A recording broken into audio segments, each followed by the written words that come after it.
नमस्कार, आपका हमारे YouTube चैनल लीगल यूनिवर्स में स्वागत है। आज हम आपको भारतीय संविधान में दिए गए हमारे मौलिक अधिकार के बारे में बात करेंगे। तो चलिए शुरू करते हैं। मौलिक अधिकार भारत के संविधान के तीसरे भाग में वर्णित भारतीय नागरिकों को प्रदान किए गए वे अधिकार हैं जो सामान्य स्थिति में सरकार द्वारा सीमित नहीं किए जा सकते हैं और जिनकी सुरक्षा का प्रहरी सर्वोच्च न्यायालय है। ये अधिकार सभी भारतीय नागरिकों की नागरिक स्वतंत्रता प्रदान करते हैं, जैसे सभी भारत के लोग भारतीय नागरिक के रूप में शांति के साथ समान रूप से जीवन यापन कर सकते हैं। मूल संविधान में 7 मौलिक अधिकार थे, परंतु वर्तमान में 6 ही मौलिक अधिकार हैं। संविधान के भाग 3 में सन्निहित अनुच्छेद 12 से 35 मौलिक अधिकारों के संबंध में है, जिसे संयुक्त राज्य अमेरिका के संविधान से लिया गया है।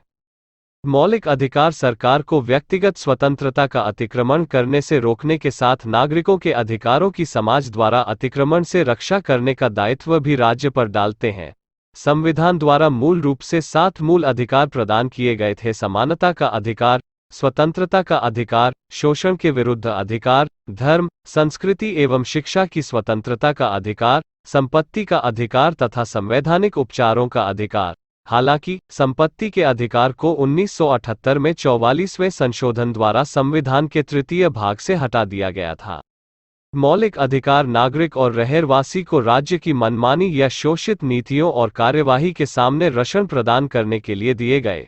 संविधान के अनुच्छेद 12 में राज्य की परिभाषा दी हुई है कि राज्य के अंतर्गत भारत की सरकार और संसद तथा राज्यों में से प्रत्येक राज्य की सरकार और विधान मंडल तथा भारत के राज्य क्षेत्र के भीतर या भारत सरकार के नियंत्रण के अधीन सभी स्थानीय और अन्य प्राधिकारी हैं।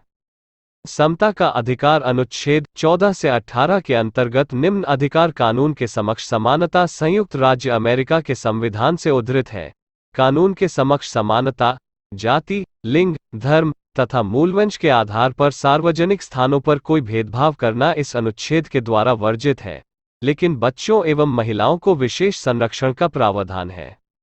सार्वजनिक नियोजन में अवसर की समानता प्रत्येक नागरिक को प्राप्त है, परंतु अगर सरकार जरूरी समझे तो उन वर्गों के लिए आरक्षण का प्रावधान कर सकती है जिनका राज्य की सेवा में प्रतिनिधित्व कम है। इस अनुच्छेद के द्वारा अस्पृश्यता का अंत किया गया है। अस्पृश्यता का आचरणकर्ता को 500 रुपये जुर्माना अथवा 6 महीने की कैद का प्रावधान है।